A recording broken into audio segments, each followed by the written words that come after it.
morning, family. I'm sitting on the floor. I got my blanket and my pillow. My hair is not done. I'm just a mess. This is just how I'm in the house right now. So I'm not about to spruce myself up because that'll be a lie. That's not how I look in the house right now. I wanted to come and talk to you. If you follow me on Instagram, you'll know that I posted this message. I'm gonna read it to you so you can know what it says. The message said, I had something on my mind for the last few days that I really just want to talk about. I'd rather share it with you all because I know even though you may not want to relate to it, I know you can. I think if I can talk about it, it'll clear my mind from it. So I just want to make this like as simple and as quick as possible. So remember how I told you guys like the girl's father was trying to come back into their life after it's been years. And you know, I was being very cooperative. Anyway, I was letting the girls here and there go visit his family, definitely not in North Carolina, but his family in the Bronx because they live 10 minutes away from my mom. So when I would go out there, I would let them go over there, you know, whatever. So we had a little incident where, you know, the girls was asking, can they spend the night? I said, yeah. Incident happened. Makayla wanted to go home. She called my family. They came and got her. I had to pay them to bring them to Brooklyn because I was all the way in Brooklyn. It was just a mess. Insane mess. Anyway, his sister reached out to me to discuss the situation that had happened. And me and his sister was really close friends. Actually, I think she's a pretty amazing person.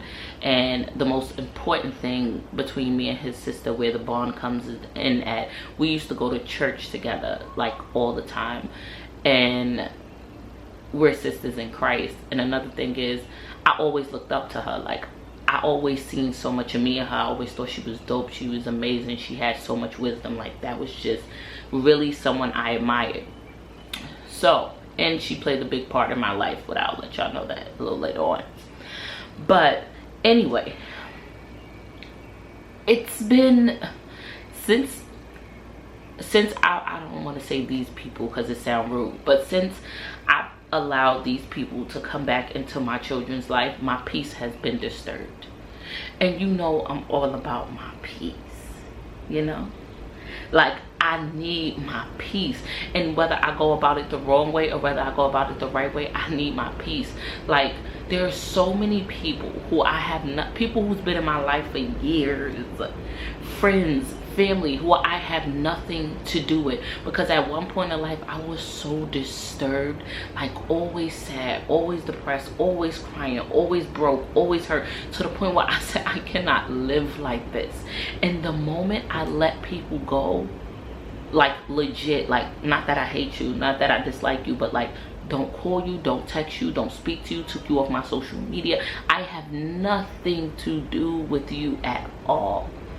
My peace was still, like, I felt so good, I felt so fresh, and my love is so pure, my love life is so happy, my family is like, we face regular problems, but it's so peaceful.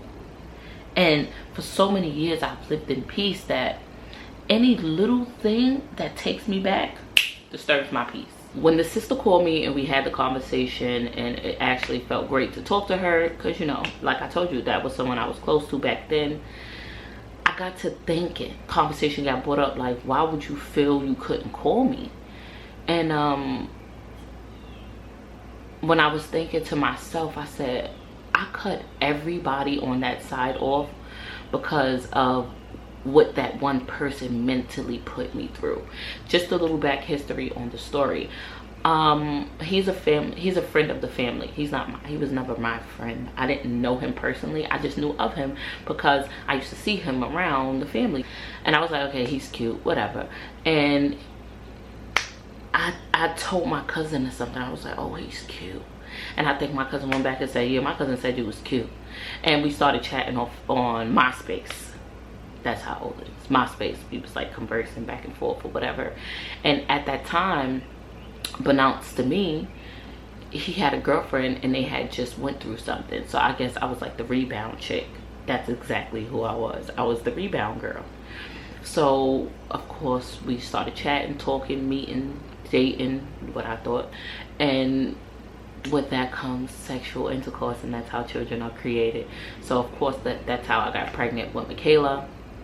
And were we together? Yeah, I mean, he was my boyfriend, I was his girlfriend. I was in love with him, head over heels for him. Like, y'all don't even, you ever just like really, you love somebody like just different, like different. Like, I loved him, I was in love with him, like different, to the point where I had the man name tatted, I had 2 of his kids. I was just in love with him, and I wanted the love to be reciprocated, and it wasn't. It never was. So I used to act other than myself. I used to try to be whoever he wanted me to be. I just wanted him to love me, and he cheated on me every chance he got. He didn't show me the love and affection. And it's so crazy that every time he got with a new girl, like, or cheated on me with a new girl, they would tell me the same thing. Like, they'd be like, he told me that, you know, you was just a rebound, and he just happened to have kids with you, and he didn't love you, and da da da da da. And I'm like, bitch, everybody can't keep telling you the same thing. When you gonna start believing it? Like, but when you're in love with somebody, it's like your mind is in a fog. Like, because the only thing on your mind is, I'm in love with this person, so this person should be in love with me. You're not thinking like, oh, this person don't love me, or this person don't want me, or this person don't like me. You're just like, hello, I love you. Why? Love me. All those other things don't go through our head. So that's why when people cheat on us, or people lie to us, or people hurt us, and they come back and they say sorry, we're so in love that we're like, nah, this person gotta feel the way I feel, so they're truly sorry. Okay, I forgive you. You never gonna do it again. And that's time after time after time. Like, you just start to really live.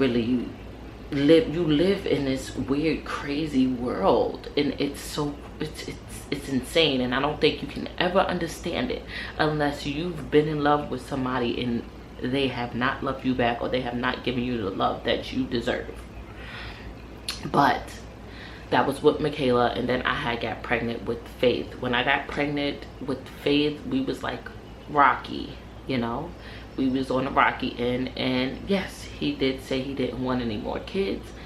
I was not aborting my child, therefore it was my baby. And when I was about 3 months pregnant with Faith, it's so funny how we broke up. I was like 3 months pregnant with Faith. I had just spoke to him. He was at work, and he was supposed to come over to my house, and I was calling all night. He didn't answer. And finally that morning I called him, and I was like, you didn't come here last night? You told me you were coming. And I heard a girl's voice in the background, and I was like, is that a girl? And he was like, yo, Jasmine, I'm with such and such. Like, this is who I'm with. This is who I want to be with. I wish you the best. Yeah. So that broke me, and I was pregnant, and you know how you are when you're pregnant. So that was one of the most trying times of my life. Like, being heartbroken and being pregnant and being alone. Oh, you don't understand. Like, the pain was real. And that's where I said that the sister played a part, because she helped guide me. She took me to church. She was there to listen to me vent. She literally, she was my baby daddy. Like, she stepped up and she was my baby daddy. When I was in the hospital, she came to the hospital. She literally stepped up and played a big part. And you know, I don't think I could have went through that pregnancy without her help and support. So I'll forever be humble and grateful for that. The pregnancy with Faith Faith came, clearly he wasn't a major part. That's where the years come in, that he wasn't around during Faith. Like, you know, he was with whoever, doing whatever with whoever. And I harbored those feelings for years. Like, I harbored that feeling to where I was never in peace. Now let me tell you the things I used to do. Embarrassing. First of all, I used to stalk him. OD. Stalk him. All his social media. If he was dating a girl, guess what, bitch? I'm stalking you too. Your life, what you doing? And it used to hinder me. Like, I would literally be sitting there. I could be having a good day. I'll go log on to my fake Facebook page, doing the most. And I will go on his page, and then I will go on whoever he's dating page. And let me tell you oh, this is embarrassing. Let me tell you exactly what I used to do. So I used to log on to his page, look through it, log on to her page, and of course I used to see stuff that hurt my feelings, them posting, tagging each other, kissing, hugging, and then I'll go right behind, go on my Facebook page, niggas ain't shit, blah blah blah, da, ba, da, ba, da, ba, ba, ba, ba, ba. Whack, corny. If it's funny now, it wasn't funny then. Corny, going right behind, posting stuff, always my feelings always hurt. Like, girl, ain't nobody hurting your feelings but you, ain't nobody telling you to look. But that's when I was just, how can you be in love with somebody for so many years and they not even with you, you weirdo? Like, they not with you. How you? So for like 2 years after I had Faith, I was just in love with him. So I would stalk him, blah blah blah. So I finally said, okay, it's time for me to date. I need some D or something gotta cheer me up. So he had this thing that he would do to me, and now that I know better, like, it was just me being stupid and gullible. I would get in situationships, like I would date guys and we'll be going good, we'll be chilling, we'll be dating, we'll be chatting, and he'll be in full-blown relationships with whomever. But when he wanted to sexually be with me, I will always make sure I would give him some. Anytime he asked for it. So he could be with whoever in a relationship and I could be dating whomever. But when he hit me up, what you doing? Bitch, I could be asleep, dead, dying. Nothing, watching TV. Like, bitch, you was just sleeping, snoring, drool on your face while you're not doing nothing. What are you talking about? So yes, I would always make myself available. And I said, why do I keep doing this? And it was because I was so in love with him that I wanted any piece of him. Like, even if it was just sexually, it made me feel like, oh my gosh, he loves me back. No, you got good vagina. Like, it, how could my mind be in such a fog like that? Like, how could you crave someone's love so bad that you'll take any piece of them, even the pieces that you don't deserve? Like, you know what you deserve, you know how you deserve to be treated, but because you want this one person to love you as much as you love them, you'll take it. You'll take the lies, you'll take the I will nevers, you'll take the cheating, you'll take the coming back. Like, why? Like, have you ever sat yourself down and thought to yourself, why am I putting up with this? You ever looked at the man you're next to? If he's next to you, look at him. Why am I with you? Why are you in my house? Why are you here? What is your purpose in my life?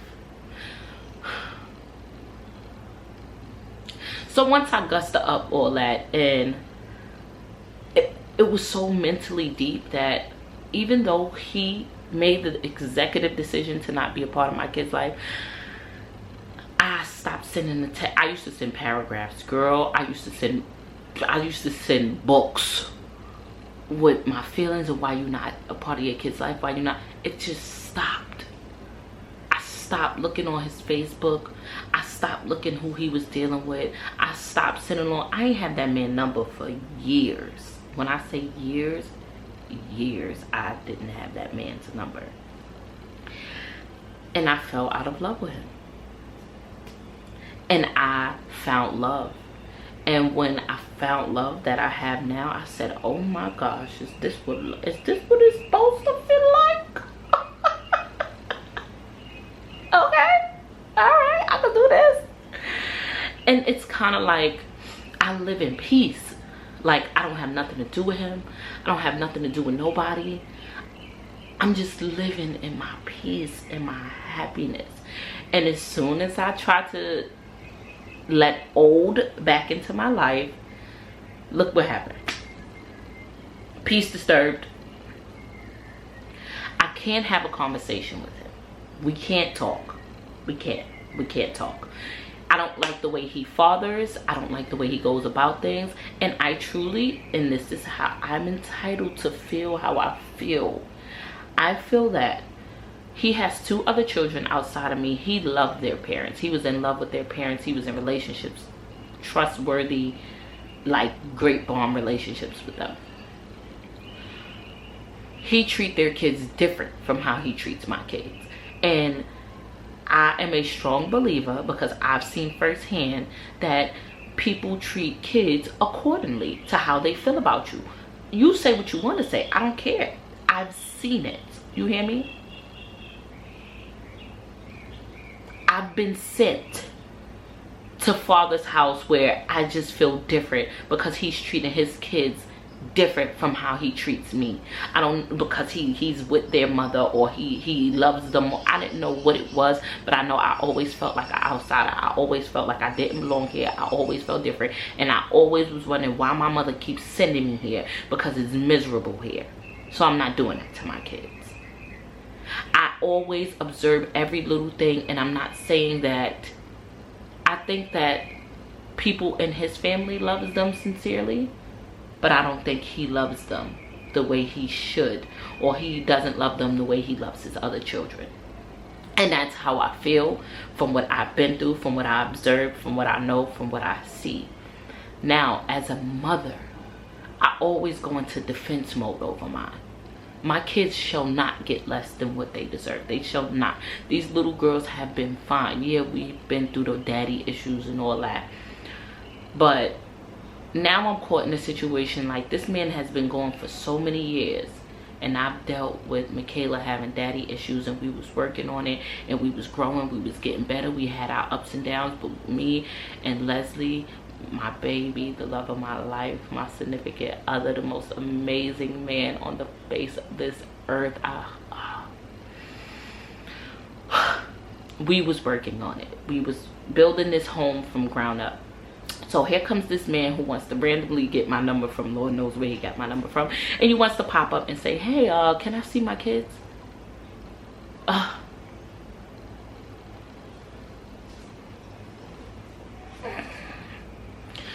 Jesus. This is gonna sound horrible, but I prefer for you to stay away. Like, I preferred for him to stay, like, you wasn't thinking about them this whole time.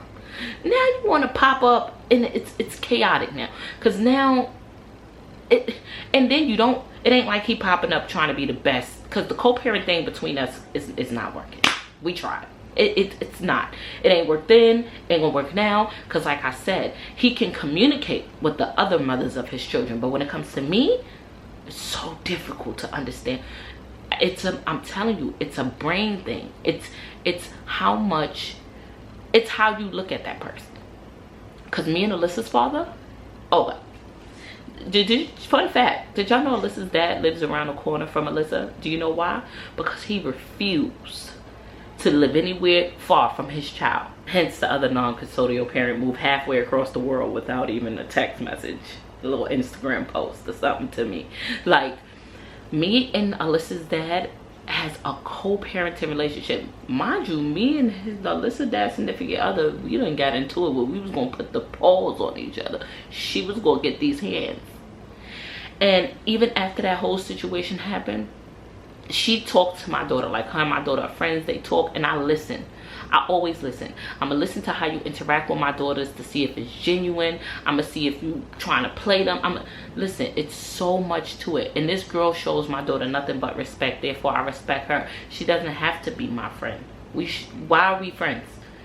She has to respect me, and I have to respect her. She respects me as Alyssa's mom, and I respect her as Alyssa's dad's significant other. I think people misconstrue, we don't have to be friends.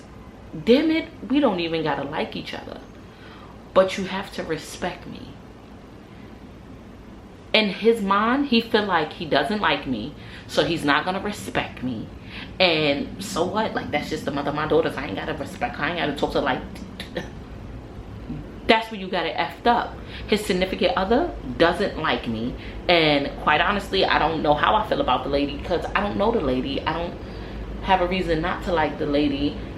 It's not like you're coming in and you're being a blessing. Like, you're coming in like, hey Jazz, let's come up with this game plan, let's co-parent, let me be in their lives, let me show them daddy loves them. I get them Monday, Tuesday, Wednesdays, you get them Thursday, Friday, Saturday. We come in, we do this. Listen, let's communicate. If you say no, I say no. Co-parents, bam, boom, leave it alone. We're not doing that. The man won't even text me and say, can I get my kids? Like, he got to go through 13 other stages. Like, bro, live in your peace and let me live my peace. The moral of the video was for me to sit up here and say that this whole ordeal with me letting them be involved with their other half of the family has taken me back to a very unpeaceful space. And it's brought up like a lot of things. Even speaking to him on the phone just brought up like, the fuck? What are you talking about? I can't even co-parent with you. What was I thinking back then? I just want all women to know that sometimes what's wrong with us is what we refuse to admit. Like, sometimes it's really just us. It's not them. They're being who they are. They're showing you they don't love you. They're showing you they don't want to be with you. They're showing you they don't want this family. They're showing you that they're a liar. They're a cheater. They're going to do this. They're going to constantly do that. But because we're so in love with them, we see what we want to see. So we're only hurting ourselves. The moment we can lock ourselves in our prayer closet and sit there and be like, okay, I know I don't deserve this, but I can't help it because I love him so much. It's so hurtful. You know, at one point you start to think like this: okay, I'd rather stay in hurt than leave in hurt, because at least if I stay in hurt, I got him still, because him is what I want. But if I leave in hurt, I don't have him and I'm still hurting. Girl, that makes no sense, because that was me. If you leave, you'll be hurt temporarily. That's not the word. That was not the word. Temporarily. Temporary. That's the word. Okay? You'll be temporary hurt. If you get up right now and you walk off, you're going to be like, oh God, I can't do this. And that hurt is going to be there for a little bit, but it's going to go away. You're going to find your happily ever after, hence me, and you're going to be A-okay. If you stay in that same predicament, keep putting yourself through that, keep dealing with that, I promise you, you're never going to get better. Okay?